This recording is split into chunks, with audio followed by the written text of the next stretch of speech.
বরেণ্য আলেমে দ্বীন, বাংলাদেশের আলোড়ন সৃষ্টিকারী বক্তা, মিডিয়া ব্যক্তিত্ব জনাব হযরত মাওলানা আব্দুল্লাহ আল আমিন এখন আজকের এই তাফসীর মাহফিলে আলোচনা পেশ করবেন।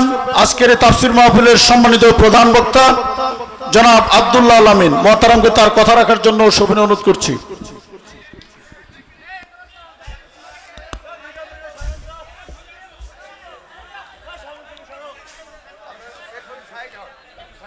السلام عليكم ورحمة الله وبركاته. السلام عليكم وبركاته. إن الحمد لله الأكرم الذي خلق الإنسان وكرم وعلمه من البيان ما لم يعلم، فسبحان الذي لا يحصى امتنانه باللسان ولا بالقلم. نشهد أن لا إله إلا الله وحده لا شريك له، ونشهد أن سيدنا وحبيبنا ومولانا محمدًا عبده ورسوله الذي أرسله بالحق بشيرا ونذيرا وداعيا إلى الله بإذنه وسراجا منيرا. فقد قال الله تعالى في كلامه المجيد وفرقانه الحميد: أعوذ بالله من الشيطان الرجيم. بسم الله الرحمن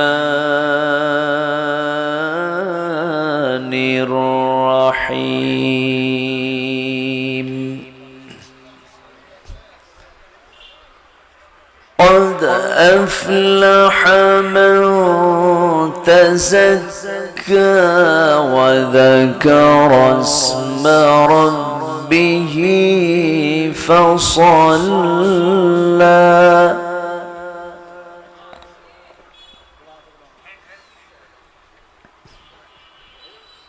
بل تؤثرون الحياة الدنيا والآخرة خير وأبقى.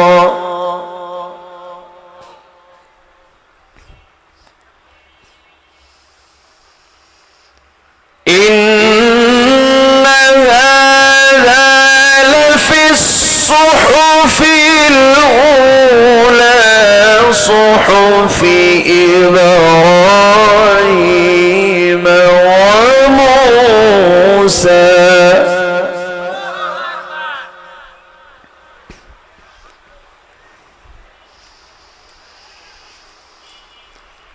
الله أكبر.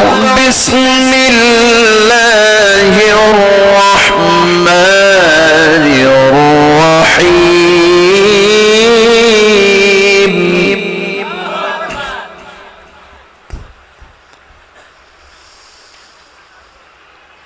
إن الله وملائكته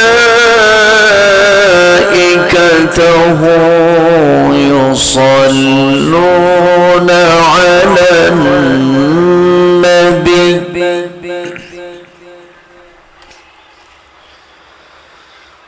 يا أيها الذين آمنوا صلوا عليه وسلموا تسليما. اللهم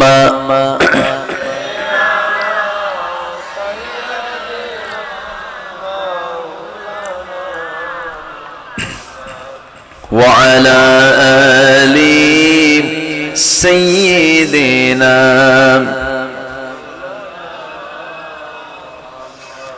একটু মোহাম্মত দিয়ে নবীর প্রেমে মাতোয়ারা হয়ে জবান খুলে আওয়াজ দিয়ে সবাই বলুন আল্লাহুম্মা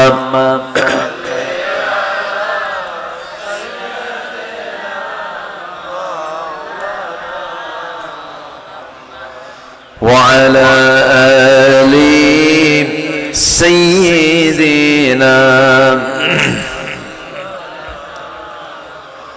সবাই বলুন বালাগাল উলা বিকামালিহি কাশাফাত তুজা বিজামালিহি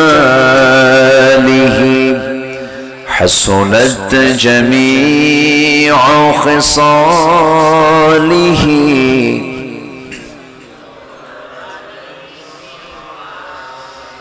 আরবের বুকে মক্কার পরে যেথায় মা আমিনার ঘর খোদার রহমতে কৌসার হয়ে ঝরছে বারংবার বালাগাল উলা বিকামালিহি কাশাফাত তুজা বিজামালিহি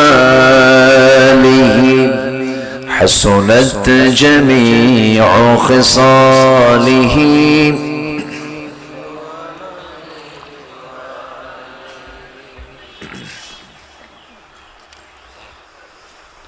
রাজশাহী অঞ্চলের নাটোর জেলার বড়াইগ্রাম উপজেলার পৌর এরিয়ার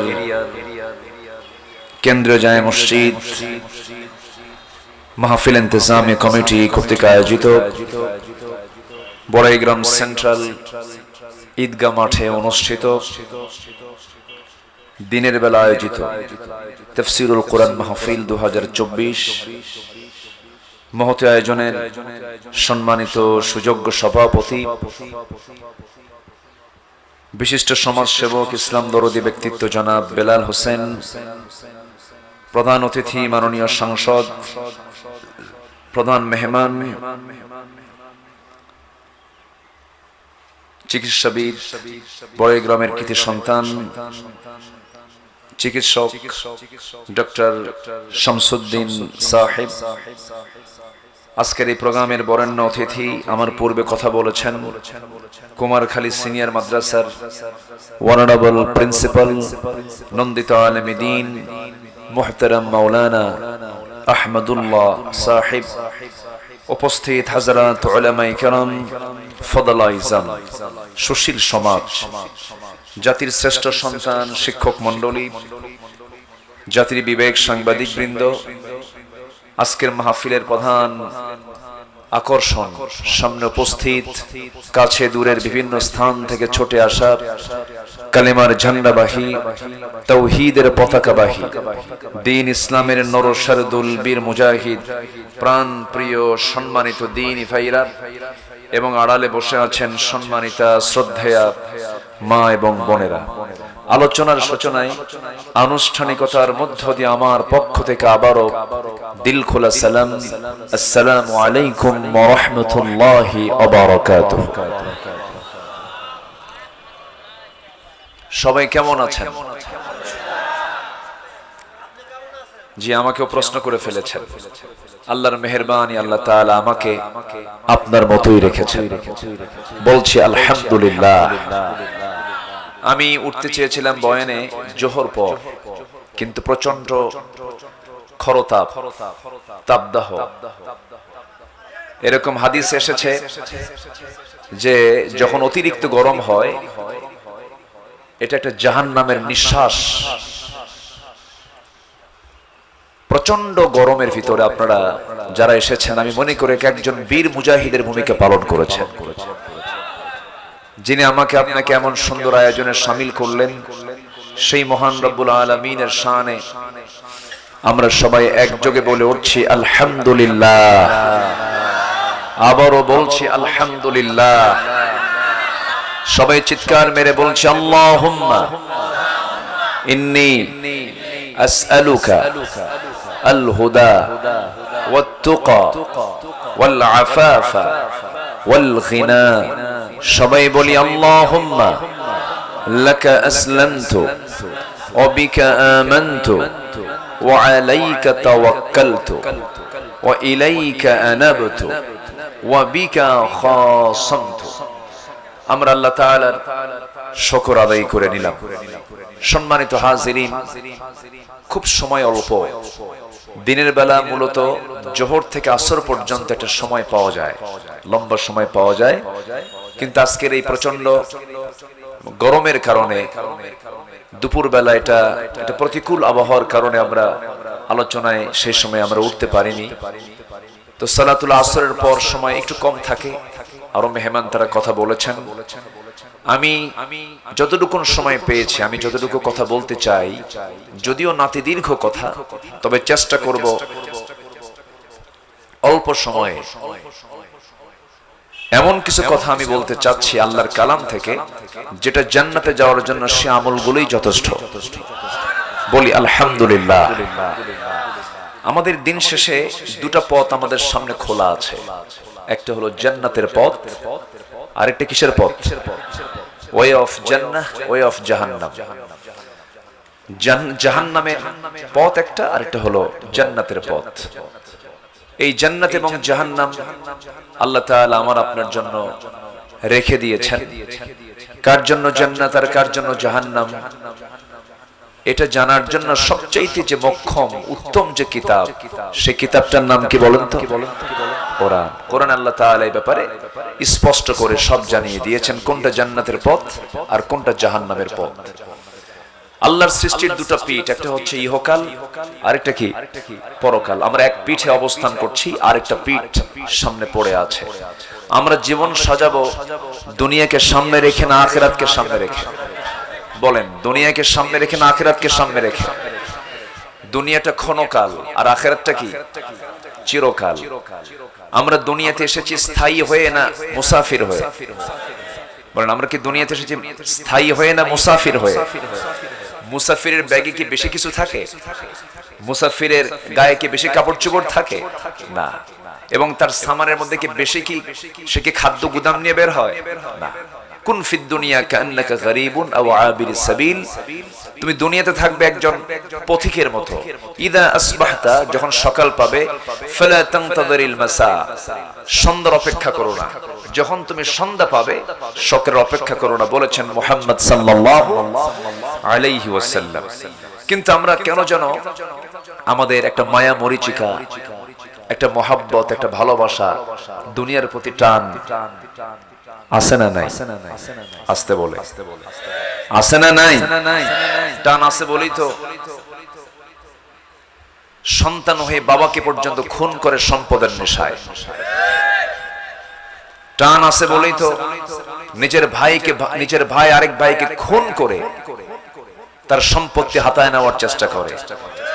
টান আছে বলেই তো জনগণকে ধোঁকা দিয়ে জনগণের সম্পদগুলো কুক্ষিগত করে। কিন্তু এই টান কি বৈধ টান হলো না অবৈধ টান হলো? অবৈধ। আল্লাহ তাআলা সকল কিছু দেখতে চান বান্দার ভিতর থেকে, অবৈধ পন্থায় না বৈধ পন্থায়? বৈধ পন্থায় তা দেখতে চান। তো সেই বৈধ পন্থার জন্য আল্লাহ তাআলা কোরআনটা বান্দাকে দিয়ে দিয়েছেন। এটা হালাল, এটা হারাম, এটা ন্যায়, এটা অন্যায়, এটা বৈধ, এটা অবৈধ, এটা লেজিটিমেট, এটা প্রহিবিটেড, সব কিছু ক্লিয়ার করে দিয়েছেন। তিনি আমার কে? আল্লাহ তাআলা। তাহলে আমরা কি এই দুনিয়াতে সফল হতে চাই না ব্যর্থ হতে চাই? আবার আখিরাতেও আমরা সফল হতে চাই না ব্যর্থ হতে চাই? তো সফলতার জন্য সবচেয়ে উত্তম পরামর্শ কে দিতে পারেন? আসতে বলবেন না, কে দিতে পারেন? পৃথিবীতে যত মোটিভেশনাল স্পিকার আসুক না কেন, যত দামি কথা কেউ বলুক না কেন, যত চমকপ্রদ কথা হোক না কেন, সবচাইতে সুন্দর পরামর্শ, সুন্দর কথা আমার আপনার জন্য দিতে পারেন তিনি কে? আল্লাহ তাআলা। তারই একটা অংশ হিসাবে আমি ছোট্ট একটা সূরা, মক্কার সূরা, এটা মক্কায় নাজিল হয়েছে। মক্কার সূরা এই জন্য বললাম, নাজিল হয়েছে কোথায়? মক্কায়। এই সূরাটার নাম হলো সূরাতুল আ'লা। সূরাতুল আ'লা। বলেন তো সূরাতুল আ'লা, বলেন আ'লা। আ'লা না, আ'লা। আলা মানে উপর, আর আলা মানে হলো সবার উপর। সবার উপরে যিনি, তিনি আমার কে? আকাশ কয়টা? আকাশ মোট কয়টা? 7টা। আমরা কয় আকাশ দেখি? আরো কয়টা আছে? দেখতে রাজি আছেন না আপনারা?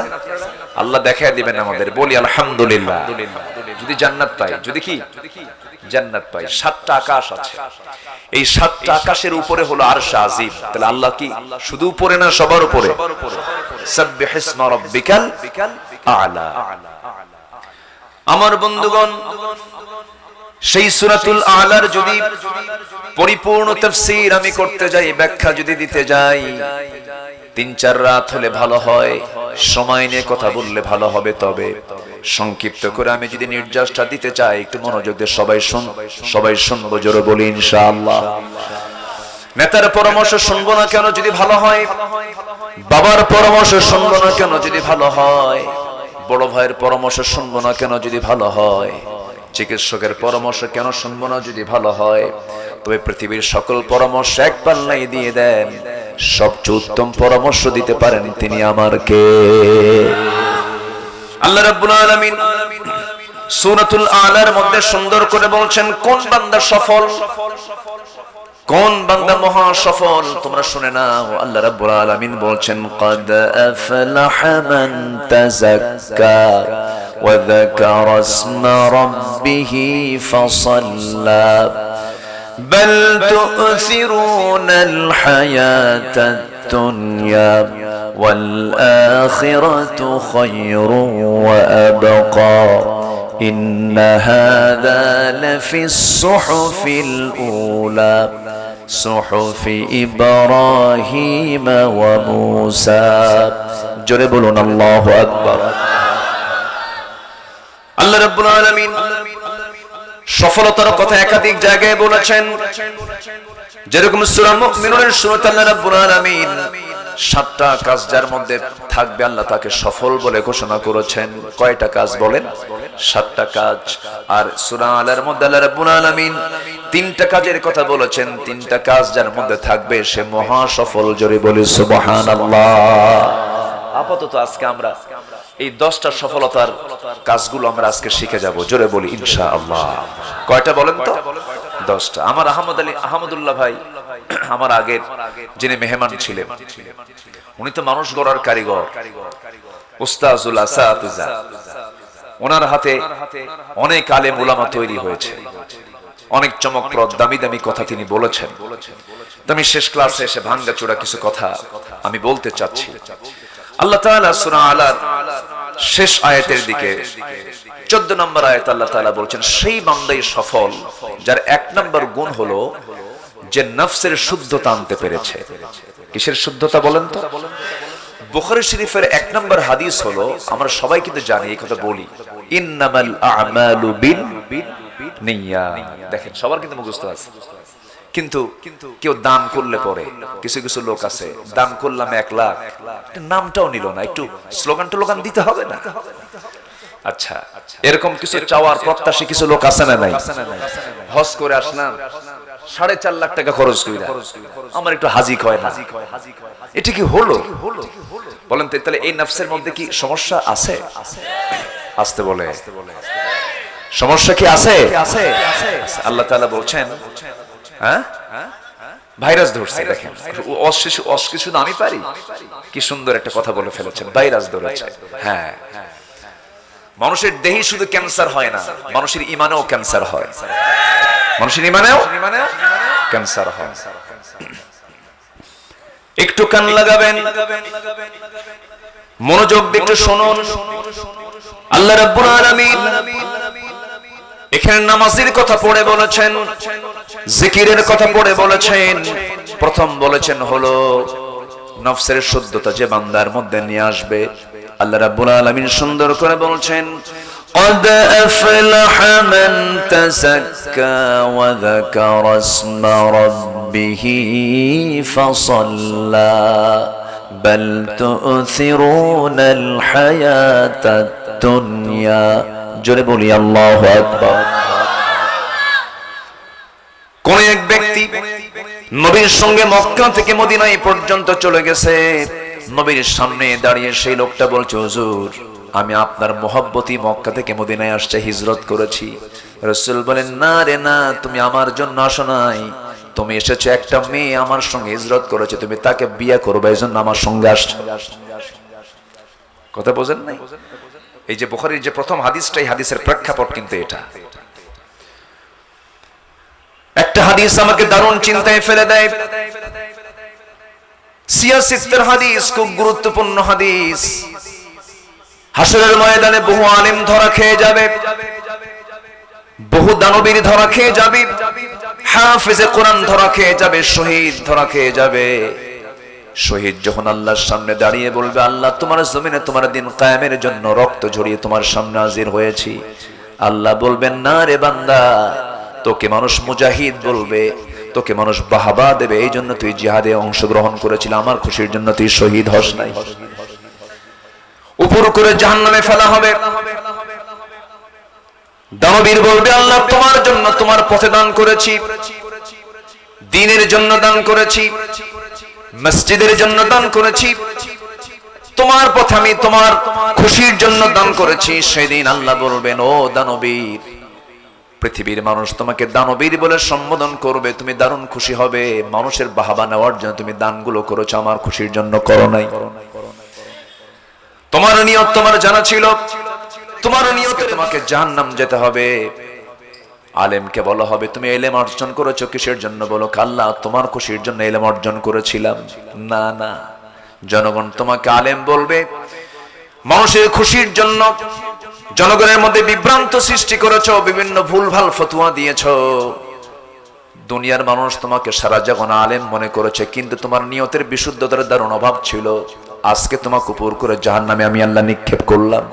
যেরকম নাউজুবিল্লাহ। এই হাদিসটা আমি অন্তত দিনে কয়েকটা বার আমি ভাবার চিন্তা করি, কারণ নিয়ত যার সহি হবে না, নফস যার শুদ্ধ হবে না, তার কোনো আমল আল্লাহর দরবারে মঞ্জুর হবে না। এই জন্য সবার আগে কি ঠিক করতে হবে? এই যে এটা কোথায় কি ঠিক করতে হবে? নফস। নফস কোথায়? কলব কোথায়? কিছু কিছু এখন তো ব্যাখ্যা দিচ্ছে, অনেকে বলে যেন কলব নাকি মাথায়। দেখেন এই উল্টা পাল্টা এগুলো চিন্তা ভাবনা কেন জামনে আসে? রাসূল বললেন, আত্তাকওয়া হা হুনা, আত্তাকওয়া হা হুনা।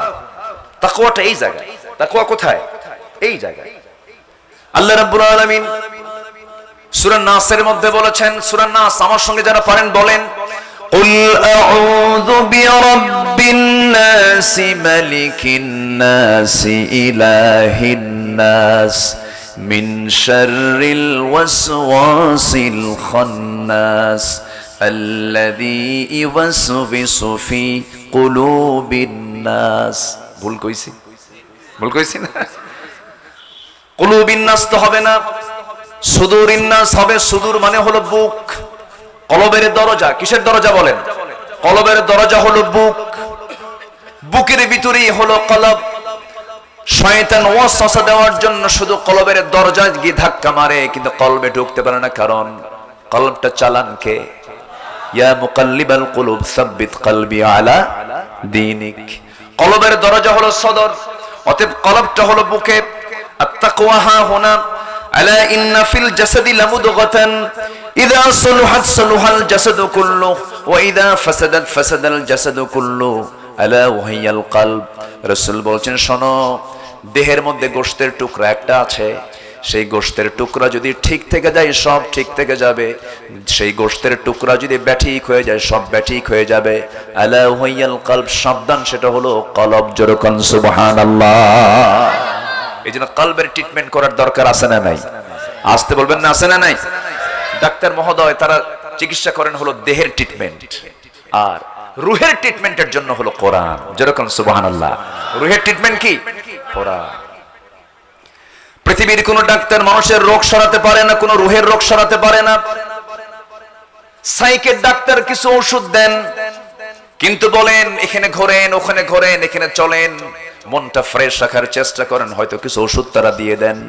সাইকোলজিক্যাল যে প্রবলেম, মানসিক যে সমস্যা, রুহের যে সমস্যা, এই ট্রিটমেন্ট করার জন্য একমাত্র আল্লাহ দিয়েছেন বান্দার জন্য তার নাজিল করা কোরআন। যেরকম সুবহানাল্লাহ। ওয়ানুনাজ্জিলু মিনাল কুরআনি মা হুয়া শিফা, মা হুয়া শিফা। আমি কোরআন নাজিল করেছি বান্দার শেফার জন্য, আরোগ্য করে। আল্লাহু আকবার বলে। আমার বন্ধুগণ, আজকে আমার সাবজেক্ট হলো আমরা সফল হব কেমনে। যার 10টা বাড়ি আছে, ব্যাংকে 1000 কোটি টাকা আছে, 200 বিঘা জমি আছে, 300 বিঘা লিচুর বাগান আছে, 500 বিঘা অমক জমি আছে, সে সফল না? না, আল্লাহ বলছেন সফল কারা?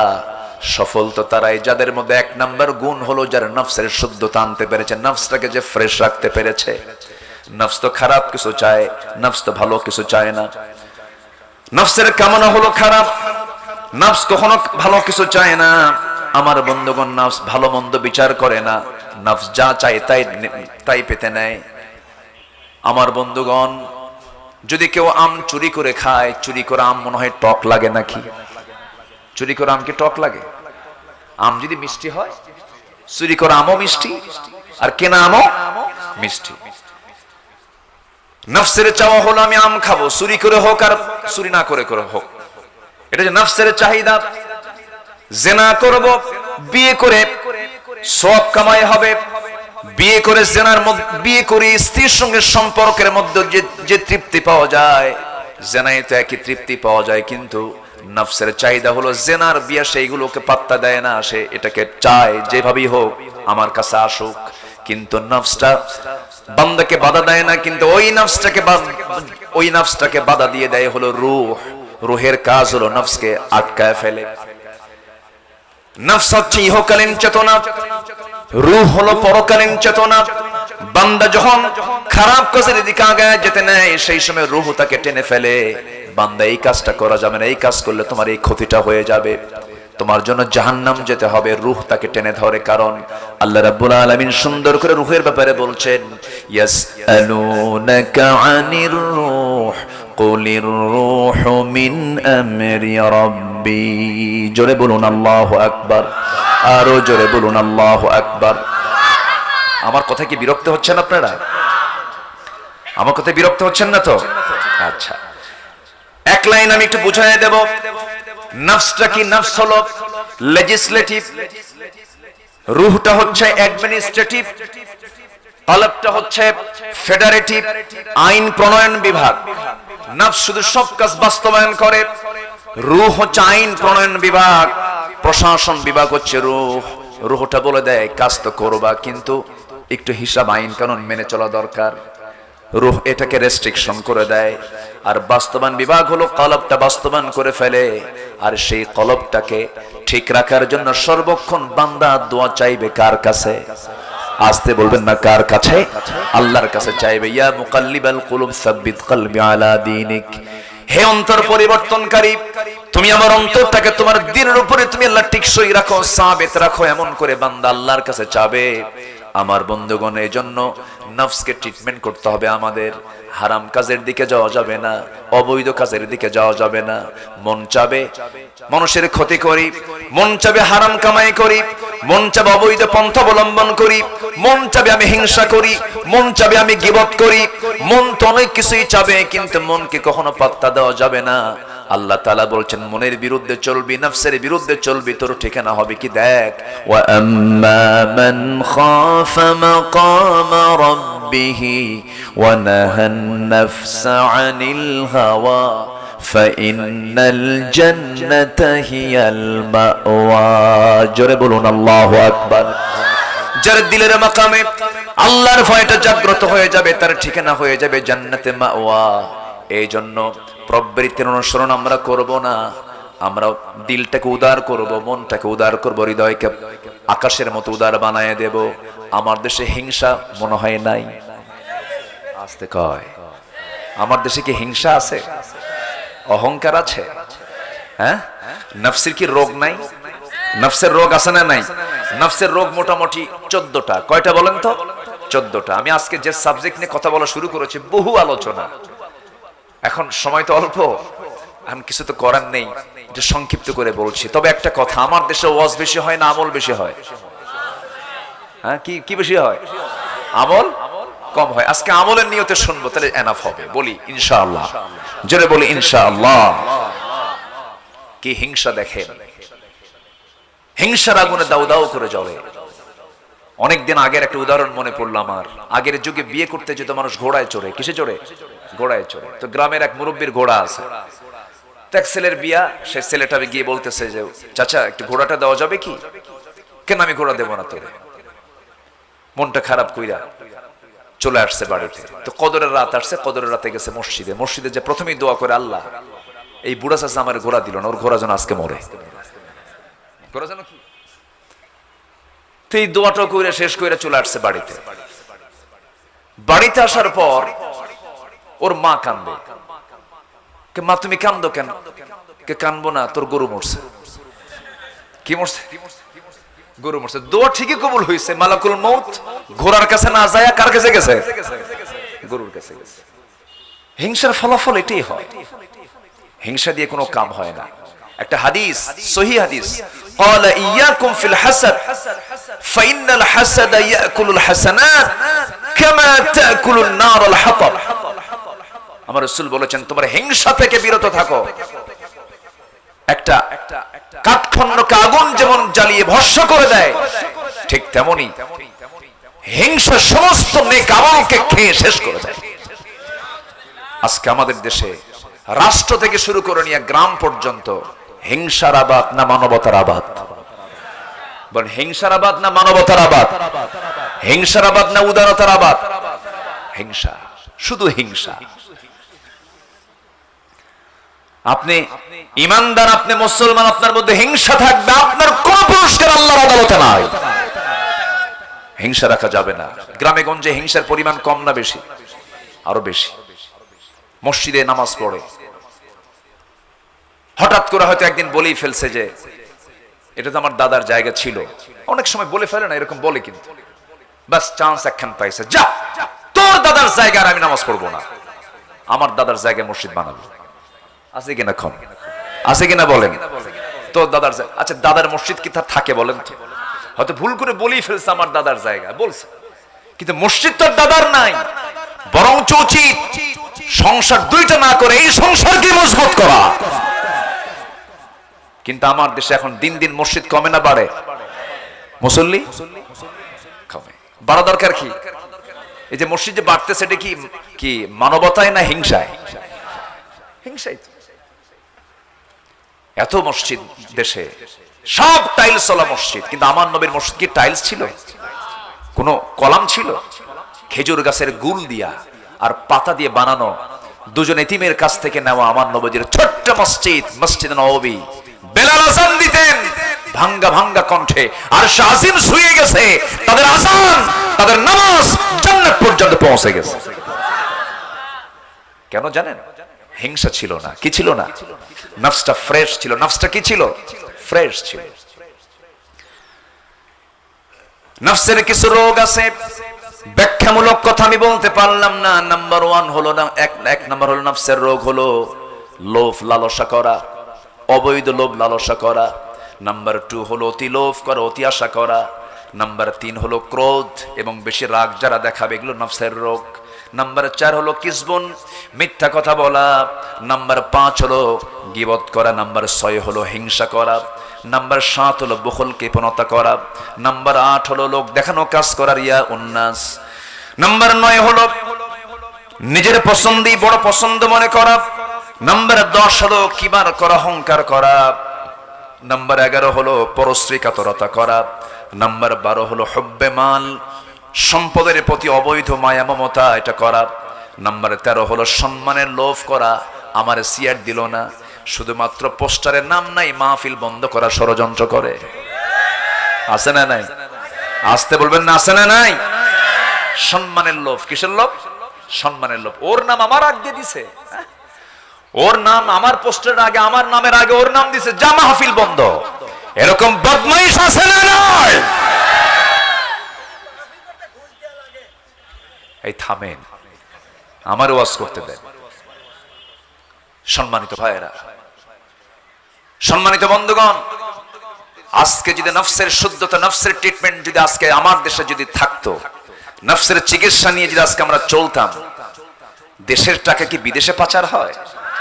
আজকে দেশের টাকা কি বিদেশে পাচার হয়?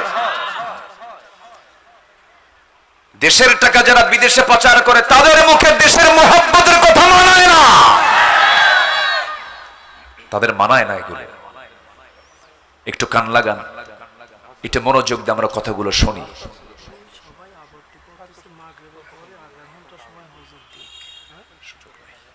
সাজানো যাবে না, এটা গোছানো যাবে না। সম্মানিত ভাই, ওই সময় তো লোক থাকবেই না, একটা আসর ভেঙে গেলে এটা হয় না। এখানে নামাজ পড়ে ঘোষণা দিলে নামাজ পড়ে এখানে জামাত করবো, সবার দাবি করতেছে। আমার তো বয়ান আছে, আমার তো যেতে হবে যদি সম্ভব হয়, সম্ভব না নামাজ তো এখানে হবে জামাত। জি, আমরা আছি তো, আমরা ইনশাআল্লাহ। একটু বসেন না, সমস্যা কোথায়? এটা ফয়সালা হবে তো ইনশাআল্লাহ। একটু বসেন। আমরা আমল করব বেশি না ওয়াজ শুনবো বেশি? বলেন, আগে ওয়াজের দরকার না আমলের দরকার? হিংসা করা যাবে? অতিরিক্ত লোভ করা যাবে? কৃপণতা করানো যাবে? সম্মানের লোভের ঠেলায় আমার ওই পথ দিল না, ওরে গুলি করে মার, আছে না? আছে কিনা বলেন? নাটোরের ইতিহাস আছে না নাই? গুলি করে মার, আমার শত্রু আউট করে দেয়। যে মানুষ আরেকজন মানুষকে অন্যায় করে হত্যা করে তার ঠিকানা হলো জাহান্নাম। এগুলো সব হলো নফসের রোগ। কিসের রোগ বলেন? নফসের রোগ। আমার বন্ধুগণ, নফসের ট্রিটমেন্ট আমরা করব, নফসকে আমরা পরিশুদ্ধ করব। আল্লাহ রাব্বুল আলামিন সুন্দর করে বলছেন, নফসের ট্রিটমেন্ট তোমার যদি হয়ে যায়, তোমার সমস্ত কাজগুলো কাজে লাগবে, আমলগুলো তোমার কাজে লাগবে। যদি তোমার নফসের ট্রিটমেন্ট যদি না করতে পারো, সব তোমার বিফল হয়ে যাবে। এরপর আল্লাহ রাব্বুল আলামিন বলছেন, নাম্বার 2 হলো ওয়াযাকারা ইসমা রাব্বিহি ফাসাল্লা। জিকির করবা কার? কার নামের জিকির? আল্লাহর নামের জিকির। সেই জিকিরের কিছু পরিভাষা আল্লাহ রাসূল শিখিয়েছেন। সুবহানাল্লাহ, আলহামদুলিল্লাহ, আল্লাহু আকবার, লা ইলাহা ইল্লাল্লাহ। কিন্তু আমার দেশে কিছু জিকির আছে, জিকির করতে করতে পায়জামা নাই। এরকম জিকির কিছু আছে না নাই? আছে কিনা বলেন? বারবার আপনি আল্লাহ আল্লাহ বললেন, সমস্যা নাই। ডাক্তার মহোদয়ের নামটা আমি যদি বারবার বলি তিনি বিরক্ত হয়ে যাবেন। বারবার বললে পরে তার কাছে বিরক্তি চলে আসবে। আল্লাহ তাআলার নাম আমরা বারবার নেব না কেন, কিন্তু পরিপূর্ণ অর্থ সহ যদি নামটা নিয়ে ফেলে আল্লাহ তাআলা আরো বেশি খুশি হবেন। আল্লাহকে সুবহানাল্লাহ, আল্লাহকে আল্লাহু আকবার, আল্লাহকে লা ইলাহা ইল্লাল্লাহ। পরিপূর্ণ অর্থবোধক বাক্য দিয়ে আল্লাহর নামটা ডাকলে পর আল্লাহ তাআলা বেশি খুশি হয়ে যান। তোমরা আল্লাহর নামের জিকিরটা তোমরা করবে। এরপর আল্লাহ রাব্বুল আলামিন বান্দাকে বলছেন, জিকির যে তুমি করবা, জিকিরের কিন্তু একটা বিশাল ব্যাখ্যা আছে। আমরা অনেকে জিকির মনে করি হালকা জিকির, ভারী জিকির, আল্লাহর নাম ঘন ঘন নেওয়া, এটা ভুল কথা। শুধু এটার নাম জিকির নয়। যে কিতাব আমরা শুনতে এসেছি, যেই কিতাবের আলোচনা আজকে শুনতে এসেছি, এই কিতাবের নামও জিকির। এই কিতাবের নামও কি? জিকির।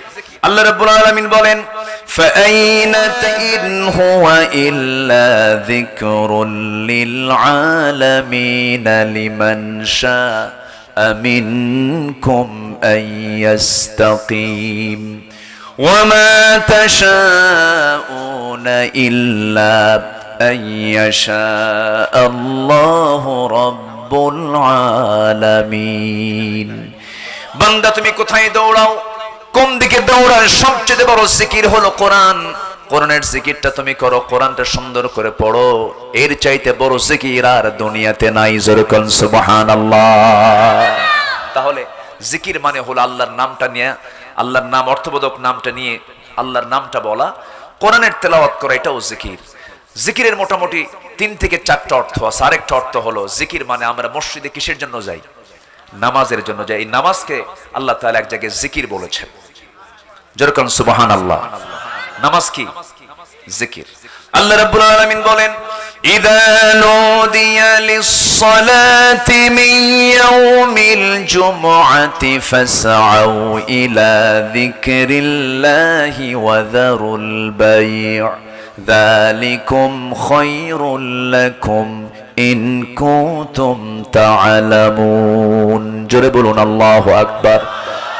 যখন তোমাদেরকে নামাজের জন্য ডাকা হয়, সেই সময় তোমাদের দায়িত্ব হলো সব কাজ ফেলে রেখে দিয়া তোমরা আল্লাহর জিকিরের জন্য মসজিদে চলে যাবে। নামাজ শুরু হলো, এটা জিকির শুরু হয়ে গেল। আবার আল্লাহ বলছেন 4 নাম্বার জিকিরের অর্থ হলো, বান্দা তুমি যখন নামাজটা শেষ করলে, নামাজ শেষ করার সঙ্গে সঙ্গে যখন বাইরে বের হয়ে যাবে, ফাইদা কুদিয়াতিস সালাতু فاعتشروا في الأرض وابتغوا من فضل الله واذكروا الله كثيرا لعلكم তুফলিহুন। জোরে বলুন আল্লাহু আকবার।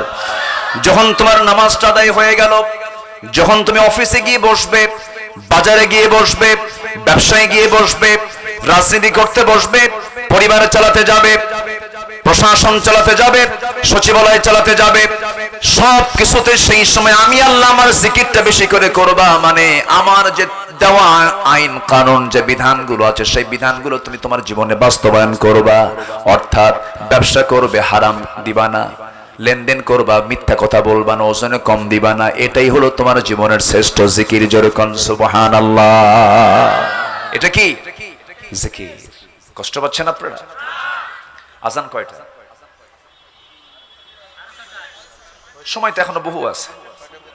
জি, সমস্যা নাই। আমরা যদি এখানে একটু এক্সটেন্ড করে আরো 10টা মিনিট বাড়ায় দিই, হবে না ইনশাআল্লাহ?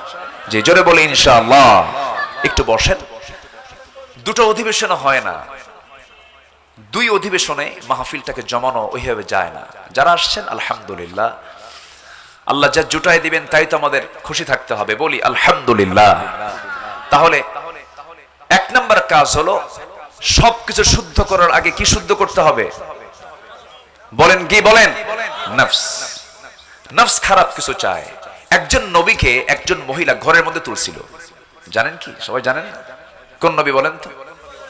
হ্যাঁ, একজন মহিলা ঘরের মধ্যে তুলছে, একদম দরজা টরজা লাগায় দিয়ে, 12টা দরজা লাগায় দিয়ে, একদম লকআপ দিয়ে বলতেছে, ইউসুফ তুমি কি জানো একটা পিঁপড়াও আমাদের খবর জানে না, কেউ জানবে না, কিন্তু তুমি কি জানো ইউসুফ আমি তোমাকে খুব পছন্দ করি, খুব ভালোবাসি। এই মোহাব্বতটা ছিল কি 2 পক্ষের না 1 পক্ষের? বলেন 2 পক্ষের না 1 পক্ষের? তাহলে যে বন্ধু ইউসুফ হইয়া আমি জুলেখারে থুইয়া কেমন করিয়া ছুটতে যায়, ফাইটতে যায়, এই যে শিল্পীটা গান গাইছে, এটা কি নবীর বিরুদ্ধে একটা মারাত্মক মিথ্যা অপবাদ চাপিয়ে দেওয়া নয়? যে বন্ধু ইউসুফ হইয়া আমি জুলেখারে থুইয়া কেমন কইরা ছুটতে যায়, ফাইটতে যায়। অবশ্যই শিল্পীটা এবার আর চান্স পায়নি মনে হয় না? হ্যাঁ, গেস 15 বছর খুব গান গাইছিল, খুব গান গাইছিল। সে স্বপ্নেও ভাবে নাই যে আমার এরকম পতন হবে। সম্মানিত ভাইয়েরা, ইউসুফ তো প্রেম করেননি। ইউসুফ প্রেম করেছেন কার সাথে? আচ্ছা, বিয়ের আগে কি প্রেম হয় না জেনা হয়? বিয়ের পরে কি হয়? তো প্রেম কয় কাকে? ওনা ওকে খুব ভালোবাসে, প্রেম করে, ওরা দুজন প্রেম করে। প্রেম করে না, জেনা করে, জেনা করে, জেনা করে। কিসের প্রেম এটা? এই শব্দ ভুল। বিয়ের আগে কোনো প্রেম নাই। বিয়ের আগে কি? কলেজের ক্যাম্পাসে, ভার্সিটির ক্যাম্পাসে, স্কুলের ক্যাম্পাসে শিক্ষকদের নাকের ডগায় হরদম চোখের জেনা, গায়ের জেনা, মনের জেনা হচ্ছে, ঠিক কিনা? কিসের এগুলো? এগুলো সব জেনার কাজ হচ্ছে। এগুলো বন্ধ করতে কোনো সময় লাগতো না। দেশে ইয়াবা, মাদক, ফেন্সিডিল যা আছে প্রতিবেশী দেশ থেকে এগুলো সাপ্লাই করতেছে। আমাদের খুব বন্ধু তো তারা, মানে প্রতিবেশী দেশ এত সুন্দর বন্ধু, মানে ফেন্সিডিল খুব ইজি পার করে দেয়, খুব বন্ধু তারা। ইয়াবা পার করে দেয় কেন? এই যুব সমাজকে, এই দেশকে ধ্বংস করার জন্য যুব সমাজকে ধ্বংস করা দরকার। তাদের পরিকল্পনা এটা। ওই টোপে গিলো না যুবক, তোমার জীবন নষ্ট করো না, কোন নেশার দিকে পা দিবা না। পুলিশ যদি ইচ্ছা করে, প্রশাসন যদি ইচ্ছা করে, 3 দিনে দেশকে ইয়াবা মুক্ত করা সম্ভব। কিন্তু যে সরিষা দিয়ে আপনি ভূত তাড়াবেন, সরিষার মধ্যে কি করবেন আপনি? তবে অন্যের বিরুদ্ধে আমাদের মোকাবেলা করার দরকার আছে না নাই? বাতিলের বিরুদ্ধে মোকাবেলা করার দরকার আছে না নাই? ইমানদার কখনো বসে থাকে না, ইমানদার বাতিলদের মোকাবেলা করে। রাজি আছেন কারা কারা? হাত উঁচু করে দেখান।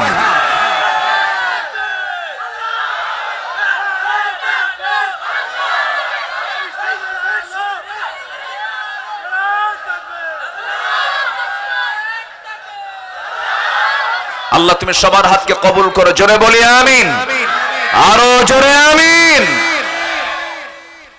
সম্মানিত ভাইয়েরা, নেতৃত্ব বহু দেখেছি জীবনে, সব নেতৃত্ব দেখা আমাদের শেষ।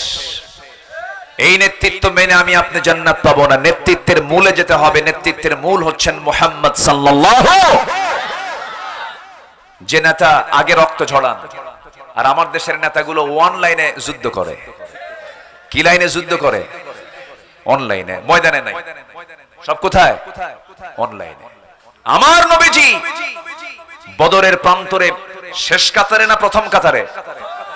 ওহদের ময়দানে শেষ কাতার না প্রথম কাতার? হিজরতের রাতে শেষ কাতার না প্রথম কাতার?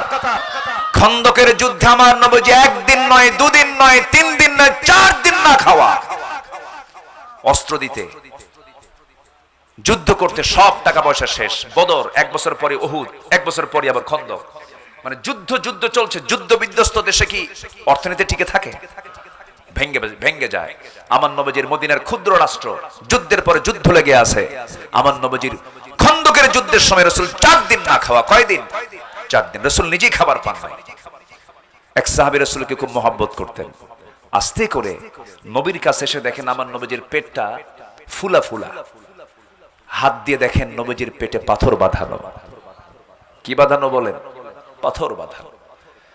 সাইয়েদনা জাবির বলছেন, ইয়া রাসূলুল্লাহ,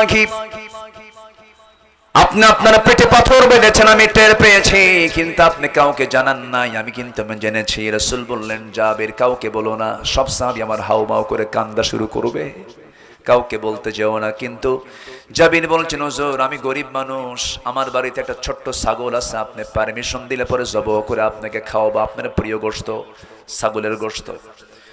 ঠিক আছে, জাবিরে চলে যাও। 5-6 কেজি ওজনের ছাগলটা জমা করে বউটাকে বললেন, সুন্দর করে রান্না বান্না করো, জীবনের শ্রেষ্ঠ দিন আজকে আমার। রাসূল আমার বাড়িতে তাশরীফ আনবেন। রান্না বান্না হয়ে গেছে। বউ স্বামীকে বলছে, জাবির রাসূলকে তুমি কানে কানে দাওয়াত দিয়ে নিয়ে চলে আসবে, সবাই জানলে কিন্তু আমরা মেহমানদারি করতে পারবো না, ছোট্ট ছাগল তো। সাইয়েদনা জাবির আস্তে করে গিয়ে নবীর কানে কানে বলছে, হুজুর 2-1 জনকে সঙ্গে করে আমার বাড়িতে চলুন, দাওয়াত তো আছে আপনার। আমার নবীজি শুনলেন, শুনে মুস্কি হাসি মেরে দাঁড়ায় গিয়ে হাত উঁচু করে বলছে, সাহাবীরা শোনো, জাবির দিয়েছে আমাকে তার বাড়িতে দাওয়াত, আর আমি রাসূল দিলাম তোমাদের সবাইকে জাবিরের বাড়ির দাওয়াত। জোরে কোন সুবহানাল্লাহ। বলেন তো এখন কি শুধু বিপদ না বড় বিপদ? যে দাওয়াত দিছে তার কি বিপদ না? এটা চরম টেনশনে পড়ে গেছেন সাহাবী জাবির। সাইয়েদনা জাবিরের মুখটা ছোট হয়ে গেছে। রাসূল বলছেন, জাবির তোমার মুখটা ছোট হলো কেন? কি হয়েছে বলো? হুজুর কাম তো সারা মাত্র 5 কেজি, এত লোককে আমি কেমন করে খাওয়াবো? রাসূল বললেন, বান্দা যা রিজিকের দায়িত্ব তার। জোরে কোন সুবহানাল্লাহ। রাসূল সাইয়েদনা জাবিরকে খুব পছন্দ করতেন। মদিনার বাহির থেকে একদিন উটের পিঠে চড়ে সবাই আসতেছিলেন। সবচেয়ে বুড়া উটটা ছিল সাইয়েদনা জাবিরের। সবাই উটটা জোরে জোরে নিয়ে সবাই মদিনা পর্যন্ত পৌঁছে যাচ্ছেন, কিন্তু সাইয়েদনা জাবির সবার পিছনে পড়েছেন। এবার জাবির বলছেন, হুজুর সবার উট তো আগে আগে, আমার উট তো বুড়া, আমি তো আগে যেতে পারি না, একটু দোয়া করে দেন। আমার নবীজি তার হাতের লাঠি দিয়ে একটা ঘুতা মারলেন উটের গায়ে। উটটা তাজা হয়ে এমন জোরে দৌড় মারলেন, সবার উটটা পিছনে ফেলে জাবির সবার আগে মদিনায় পৌঁছে গেছেন। উট তো পাইছো, এখন তাজা, উটটা বেচবা নাকি? আমি কিনে নেব। হুজুর আপনি যদি কিনেন আমি দিয়ে দেব। আমার রাসূল তাকে উটের টাকা দিয়ে দিলেন। উটটা হাতের মধ্যে নিয়ে, লাগামটা হাতের মধ্যে নিয়ে বলছে, জাবির আমি তোমাকে খুব না পছন্দ করি, আমি তোমাকে উটও দিলাম, টাকা যে দিয়েছো সেই টাকাটা আমি তোমার হাতে ফেরত দিয়ে দিলাম। খুব ভালোবাসতেন আমার নবীজি। সেই নবীজি জাবিরের বাড়িতে দাওয়াত খেতে গেছেন। সাইয়েদনা জাবির রাদিয়াল্লাহু তাআলা আনহু বাড়িতে গিয়ে বউকে বলছে, বউ আমার কাম তো সারা কেন? 5 কেজি ওজন ছাগল, সাহাবী হলো 600। কয়শো? 600। এই কি হইছে? লাইট জ্বালাতে হবে নাই? লাইট জ্বালাতে হবে না, বসেন। সব আপনার দিকে চেয়ে থাকবে, আপনি বসেন না, সময় দেখা যাচ্ছে, দেখা যাচ্ছে, আমার দেখতে পাচ্ছেন আপনারা না? থাক থাক থাক থাক থাক থাক, সমস্যা নাই। কি শুধু কানেকশনটা লাগাই দিবেন? দেন দেন। জি আমার বন্ধুগণ, সাইয়েদনা জাবির রাদিয়াল্লাহু তাআলা আনহু বউকে যখন এই কথা বলেন, বউ বলছে আপনি কি কানে কানে বলেন? কানে কানে বলছে ঠিক, কিন্তু কাম হয় না। রাসূলুল্লাহ হাটে হাড়ি ভেঙেছেন, সবাইকে দাওয়াত দিয়েছেন। এবার বউ বলছে আমার স্বামী আপনি চিন্তা করবেন না। নবজি তার বরকতি মুখে যখন বলি ফেলেছেন চিন্তা করবেন না, আমার স্বামী বান্দা যার রিজিকের দায়িত্ব তার। জোরে বলেন সুবহানাল্লাহ, আল্লাহু আকবার বলেন। এই বিশ্বাস কি আমাদের আছে? এই বিশ্বাস কি আমাদের আছে? আমাদের খাওয়ানকে পৃথিবীতে বেশি খায় মানুষ না অন্য প্রাণী? মানুষ কি বেশি খায় না অন্য প্রাণী বেশি খায়? জলভাগের প্রাণী তো বেশি খায়। আমরা আর কি খাই?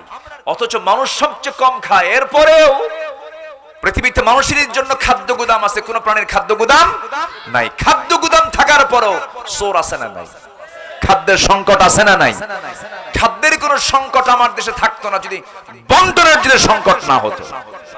সংকট হলো বন্টনের। কিসের সংকট? বন্টনের সংকট।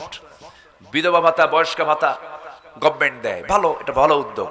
কিন্তু বিধবা ভাতার তালিকায় হলো তাজা চেয়ারম্যানের বউ। বুঝেন নাই? তাহলে এটা তো বন্টন হলো না। আমার রাসূল সাইয়েদনা জাবিরের বাড়ির দরজায় গিয়ে দাঁড়ালেন। জাবির তুমি কোথায়? হুজুর আমি সামনে, এই যে চলে আসছি। তুমি কি চিন্তা করতেছো? কোনো চিন্তা নাই তোমার। আমার সাহাবীরা না খাওয়া, আমিও না খাওয়া, 4টা দিন 4টা রাত। টেনশন করো না। ও জাবির, তোমার বউকে বলো হাড়ির যেন ঢাকনা না টান দেয়, রুটির ঢাকনা যেন না টান দেয়। আমি নিজে রাসূল নিজে বন্টন করব। আমার নবীর 600 সাহাবীকে নিজের হাতে বন্টনের দায়িত্ব নিলেন। যে লোকগুলো খাবার বন্টন করে তাদেরকে এলাকায় কি বলে? কি বলে? খাজেনদার। আচ্ছা, খাজেনদার। রাসূল খাজেনদারের দায়িত্ব পালন করলেন। আল্লাহু আকবার বলেন। হাদিসে আসছে 600 সাহাবী 5 কেজি 6 কেজি ওজনের ছাগল আর রুটি 600 সাহাবীর মাঝে রাসূল অনায়াসে বিতরণ করলেন। সাইয়েদনা জাবিরের বাড়ির এক চুল পরিমাণ গোশত কমে নাই। যেরকম আল্লাহু আকবার। আল্লাহ যদি কাউকে বরকত দেন, তার বরকত কখনো নিঃশেষ হতে পারে না। আমরা আস্থা রাখবো কার উপরে? আল্লাহর উপরে। সম্মানিত ভাইয়েরা, 4টা কাজ। নফসের শুদ্ধতা আনবো, জিকির করব। নাম্বার 3 হলো আমরা সালাত পড়ব, নামাজ পড়ব। কার মহব্বতে? 5 ওয়াক্ত নামাজ পড়বেন। কারা কারা একটু হাত তুলে দেখেন তো দেখি। জোরে বলি ইয়া আল্লাহ, ইয়া রহমান। আমাদেরকে 5 ওয়াক্ত সালাত আদায় করার তৌফিক তুমি আল্লাহ দিয়ে দাও। জোরে বলি আমিন। আরো জোরে আমিন। হাত নামান। সম্মানিত ভাইয়েরা, আপনারা কষ্ট পাচ্ছেন না তো? এত সুন্দর মানুষ, আপনারা যেই রকম চালাক তা তো বুঝি নাই। লোকজন আসলো কিন্তু আসলো পরে। জুমার দিন আজান হয় 12:30টায়, আর মুসল্লি হাজির হয় 1:29:29 এটা ঠিক না। আমরা একটু আগে আসলে অনেক ভালো হতো। যাই হোক, আমরা আসছি আলহামদুলিল্লাহ। তো মাহফিলটা হলো মসজিদের উদ্দেশ্যে, বলি আলহামদুলিল্লাহ। তো মসজিদটা কার ঘর? মসজিদটা কার ঘর? বানাবে কে? আল্লাহ বানাবে। আল্লাহ বানাবে না বান্দা বানাবে? আমরা বানাবো। আমাদের বানাতে হবে। আর আল্লাহ বলছেন তুই আমারে বানায় দিবি আমার ঘর, আমি তোকে জান্নাতে তোর জন্য ঘর বানায় দেব। এটা কার ওয়াদা? আসতে বলবেন না, কার ওয়াদা? এটা চাদর যাবে, ব্যাগ যাবে। যারা আসছেন মেহেরবানি করে যে যা পারেন পকেটে হাত দিবেন, অন্যের পকেট না, নিজের পকেটে একটু হাত দিবেন। আমার মা বোন যারা আছেন একটু দিল থেকে যে যা পারি আমরা সবাই দেব। কেউ উঠবেন না। এই যে ওঠে কেন? বসেন। কেউ উঠবেন না, একটা লোক উঠবেন না। যদি না দেন সমস্যা নাই, কিন্তু উঠবেন না কেউ। আমরা একসঙ্গে দোয়া করে যাব। আমাদের শেষ কাজ হবে দোয়া। সবাই একটু বসেন। আমরা আল্লাহর কাছে চাবো, চাওয়ার আগ দিয়ে আল্লাহর পথে, আল্লাহর ঘরের জন্য আমরা একটু দেব। ব্যাগ যাচ্ছে, কই ব্যাগগুলো কোথায়? ব্যাগ যাচ্ছে। আমরা সবাই 5, 10, 50, 100, 500, 1000 যে যা পারি আমরা জিকিরের তালে তালে আমরা সবাই দেব। জোরে বলি ইনশাআল্লাহ। যদি কারো কাছে টাকা পয়সা না থাকে ভিন্ন কথা, কিন্তু দিতে হবে। আল্লাহর ঘরের জন্য একটু না হলেও কিছু না কিছু দিতে হবে। আমরা দেব ইনশাআল্লাহ। অন্তত আপনি ব্যাগটা একটু ছুঁয়ে দেন, দোয়া নিয়ে নেন, দোয়া দিয়ে দেন। আল্লাহ যেন আপনার দানকে কবুল করেন। জিকির করি সুবহানাল্লাহ আলহামদুলিল্লাহ। হ্যাঁ, যে আমার মা বোন যারা আসছেন, আমার মা বোনরা যে যা পারেন ব্যাগ নিয়ে যাচ্ছেন আপনাদের কাছে, যে যা পারেন সবাই আমরা দিল থেকে দেওয়ার চেষ্টা করব। জিকির করেন সুবহানাল্লাহ। আরেকটা এলান আমরা শুনি, আগামী 29 এপ্রিল, কোথায় জানো এটা? নাজিরপুর। আগামী 29 এপ্রিল নাজিরপুরে একটা মাহফিল আছে রাতের বেলা, গুরুদাসপুর নাজিরপুর, রাতের বেলা মাহফিল আছে আগামী 29 এপ্রিল। সেখানকার মেহমান হচ্ছে আব্দুল্লাহ আল আমিন, চেনেন তো নাকি? আচ্ছা, আমি থাকবো সেখানে, সেখানে যাবেন সবাই, বন্ধু বান্ধব নিয়ে দেখা হবে, কথা হবে। সবাই বসেন, চাদর যাচ্ছে, ব্যাগ যাচ্ছে, আমরা সবাই দিল থেকে দেওয়ার চেষ্টা করবো ইনশাআল্লাহ। জি জি, হ্যাঁ দিয়ে দেন, জি হ্যাঁ লাইনে দিয়ে দেন। আমাদের এই আসনের নবনির্বাচিত এমপি মহোদয়